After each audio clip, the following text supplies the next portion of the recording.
Eric Draven, as a child, witnesses a tragic incident. His beloved horse gets caught in barbed wire, writhing in agony. The boy desperately tries to help the animal as his mother is asleep in a drunken stupor and cannot do anything. He pulls at the wire, injuring his hands, leaving scars on his palms. From that moment, this horrifying scene haunts Eric in his dreams throughout his life. Years later, a young woman named Shelley lives in Detroit. One day, she receives a video message from her friend Zadie, filmed by their mutual friend during a terrifying incident. Zadie suggests using this video to bring down the all-powerful crime boss, Vincent Rogue, to avenge all his crimes. But for now, it's best for them to leave the city. Shelley asks Zadie to stay home and wait for her, but Zadie isn't sure if she's being followed. She turns out to be right. As soon as the girl enters her apartment, it's clear someone is waiting for her. Rogue's right hand, Marion, emerges from the room, immediately seizing Zadie's phone and checking what she sent and to whom. Marion's assistant injects Zadie with some substance, and the girl is taken away. Shelley realizes something has happened to her friend and calls her friend's boyfriend, asking him to wait because Zadie has done something reckless. Shelley goes outside and feels like she's already being watched. As Shelley tries to escape her pursuers, she bumps into a couple of policemen. Her purse falls and its contents scatter, revealing a packet of illegal substances. Shelley is taken to the station and later placed in a rehabilitation center. Meanwhile, grown-up Eric is also undergoing treatment there, struggling with issues stemming from his past. The program is difficult for him, but so far he manages to follow the psychologist's instructions. One day, he notices a new girl and is immediately drawn to her. However, relationships with the opposite sex are strictly prohibited in the center. Meanwhile, Vincent Rogue, known as a patron of musical talent, meets a young pianist. He begins a conversation with the girl, which is interrupted by Marion, who informs him that Zadie has been found. Rogue heads to the back room where the frightened girl is being held. He demands to know Shelley's whereabouts, but Zadie knows nothing about it. Rogue laments that he has killed many like her over the centuries he has lived. He would gladly continue killing scum, but they are already headed for hell. His master, however, needs souls like Zadie's. This was the deal. Rogue sends people to hell to avoid going there himself. The girl begs to be released, but Rogue leans in and whispers something in her ear. Zadie's eyes glaze over, and she takes a dagger, ending her own life. Rogue raises his eyes to the sky as if releasing her soul. Meanwhile, Shelley notices Eric during their morning exercises. At breakfast, she sits at his table, despite it being forbidden. She strikes up a conversation, and they quickly connect. The young couple frequently exchange glances and talk whenever possible. During group activities, they try to be as close to each other as possible. Meanwhile, Marion tracks down Shelley through her mother, Sophia. Rogue's people head to the center to retrieve the girl.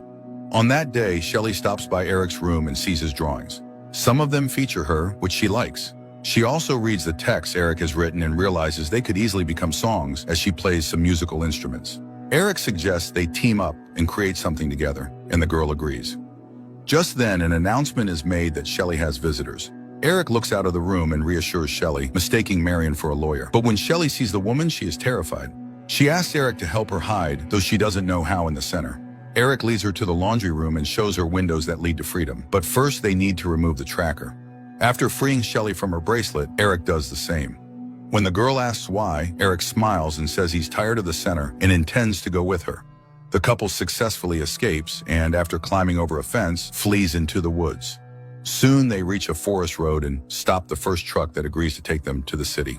Shelley leads Eric to her friend's empty apartment as he is out of town. The couple grows closer, finding comfort in each other.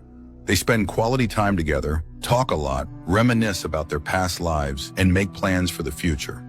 Sitting on the roof at night, they talk about love and realize they found each other. Meanwhile, the police find Zadie's body and immediately report it to Rogue, who is enjoying the pianist's performance. He orders Marion to find Shelley and finally finish this. If the video leaks, it will severely damage his reputation. Shelley and Eric continue to enjoy their love. They go on nature trips, relax with other young couples, walk a lot, and hope to grow old together. The couple writes songs together, but one day, as Shelley sits down at an instrument, she suddenly remembers something bad. She confesses that she used to love playing. However, her mother forced her to perform in inappropriate places for a child. She had to witness things no child should see. People suffered because of this, and she feels deeply guilty. Shelley can't say exactly what she did, fearing Eric would leave her, but Eric assures her he can't live without her. One night when they go to a club where Shelley finds Zadie's friend, who tells her about her friend's murder and warns her to flee the city. Shelley pulls Eric away, promising to explain everything at home. But when they enter the apartment, Rogue's men attack them.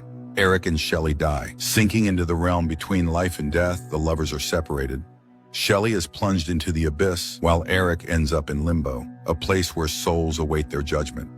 Here he meets a mysterious spirit, Kronos, who explains that in ancient beliefs, the crow carries a soul to the place where it determines its next path, to rest or to continue fighting against injustice. The crow will show Eric his path. However, Eric doesn't believe in the reality of what's happening and tries to leave. Kronos advises him to wake up and pushes him. Eric falls and wakes up in his apartment. He tries to find Shelley, but she's nowhere to be found. Suddenly, he hears the voice of Marion's henchman, who has returned to the apartment to retrieve Shelley's phone because someone interrupted the killers that night. The man spots Eric and tells him to step outside, claiming to be a policeman. Eric complains that he's lost touch with reality and doesn't understand what's happening to him. Suddenly, the policeman shoots and Eric falls. However, he immediately gets back up, terrifying the man. They fight and Eric is stabbed in the stomach, but he pulls the knife out and resumes fighting. Eventually, he kills the policeman with his own knife. He watches as his wounds heal. Stunned, Eric walks out into the street, recalling Kronos' words about the crow and a soul that, due to immense grief, cannot always go where it should. Suddenly, he sees Shelley on a bridge, about to jump into the water. He shouts for her to stop, but she jumps. Eric follows her, once again confronting Kronos. Now he understands that they are both dead. Kronos explains that Shelley is on her way down to a place far worse than this one. Those who killed them made a deal with the devil and received eternal life in exchange for innocent souls. Eric must avenge his and Shelley's deaths so their souls can find peace. His body can no longer be killed, but the pain will never go away. It will last as long as his love remains pure. Kronos pushes the boy and he returns to the world of the living. The first thing he does is visit a friend from whom he gets a gun. Then he finds Shelley's mother. She tries to dismiss everything as her daughter's substance abuse, but Eric knows exactly what happened. Sophia is afraid to talk, and Eric goes into Shelley's room where he finds photos and Zadie's pass to the theater. Eric heads there, and at the entrance, he finds his killer, who doesn't seem too surprised by his appearance. Eric demands the names of his master, but the man reaches for his gun and dies from a stray bullet. Eric takes his phone and finds Marion's name. At that moment, he sees the woman getting into a car with her assistant. He steps onto the road, but the thug quickly realizes what's about to happen and orders Marion to duck. Nonetheless, Eric shoots and then gets into the car, trying to kill everyone inside, but Marion's assistant prevents him from doing so. Eventually, the boy is thrown onto the road right in front of a massive truck, but the unkillable Eric comes to his senses and recovers. That night, Rogue visits Sophia. He wants to know why Eric visited her, and the woman admits that he is willing to do anything to bring Shelley back. It turns out the mother traded her daughter's soul for wealth, something she now regrets. Rogue sends her soul to hell, after which the woman throws herself out the window. The man gets into the car where the young pianist is waiting and calls Marion, explaining that Eric has returned and orders her to bring him in. Eric, meanwhile, finds Zadie's friend and accuses him of betrayal. The terrified boy reveals that Marion is a small fry and the real boss is Vincent Rogue. He can do devilish things. With his voice, he can penetrate directly into the brain and make people do terrible things. The boy filmed the video that led to the deaths of Zadie and Shelley. Eric lets the boy go and heads to the apartment where they hid after their escape. He remembers happy moments with Shelley and then finds her hiding place where her phone is concealed. He plays the video in which Shelley, under Rogue's influence, brutally kills her friend. It becomes too much for Eric to bear. He goes to their mutual friend and confesses that he can't shake the heavy thoughts and is beginning to doubt his love. At that moment, two of Rogue's thugs burst into the room, take Eric away, and kill the friend. Seeing this, Eric breaks free and fights back. He is shot and suddenly dies again. Returning to the afterlife, Eric once again faces Kronos, who tells him he has lost his ability to heal because he didn't finish the job and doubted his love for Shelley. Now her soul is doomed to eternal darkness. Eric will have an easy eternity. Kronos advises him to let Shelley go. Eric, however, asks Kronos to take his soul in exchange for saving Shelley's. Kronos reminds him that they will never be together, but Eric insists, agreeing to eternal torment to save his beloved. A flock of crows suddenly soars above them. Kronos cuts his hand and Eric's, joining their blood. Eric is twisted in pain, his eyes clouded with black blood, and he gains the ability to fly between worlds like a crow. Now he can restore justice and gets another chance to kill Rogue. Eric rises from the dead and kills his murderers with their own weapons. He then finds an SMS on one of their phones, revealing that Marion will be waiting at the theater. He applies terrifying makeup, arms himself, and heads to the location. Marion at this time reports to Rogue that the boy is unfortunately dead, which displeases him. However, the show begins, and Marion and her people turn their attention to the performance.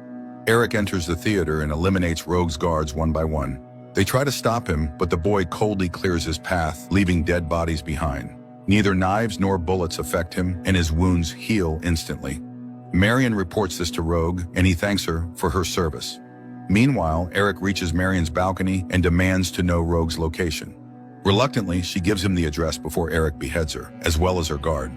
He takes their heads to the stage and throws them into the audience, terrifying the spectators. As they scatter, he sees Shelley, remembering her desire for a bouquet of lilies. He grabs the flowers and, after leaving them on the bridge, heads to Rogue's estate. Eric walks unimpeded into Rogue's room, where Rogue reveals that he too is made of flesh and blood. He mocks Eric's intention to bring Shelley back and sympathizes with his disappointment. But Eric doesn't believe in Shelley's guilt. Rogue plunges a dagger into Eric's chest, assuring him that there is no love left in him, only hatred. He tries to steal his powers, but Eric focuses on the bright moments and transports the enemy to the afterlife. Here, he easily kills Rogue, sending his soul to hell and saving Shelley's soul. The girl rises from the abyss and embraces her beloved. He reassures her, explaining that he cannot return. Shelley refuses to go back without him, but nothing can be changed. She awakens on the night of their death and sees Kronos in the form of a medic, who tells her that Eric gave his life for hers. Shelley weeps, and Eric remembers the bright moments of their meetings, believing that their souls will one day find each other again. The film is a story of love, pain, and the eternal struggle for justice that never ends, even after death.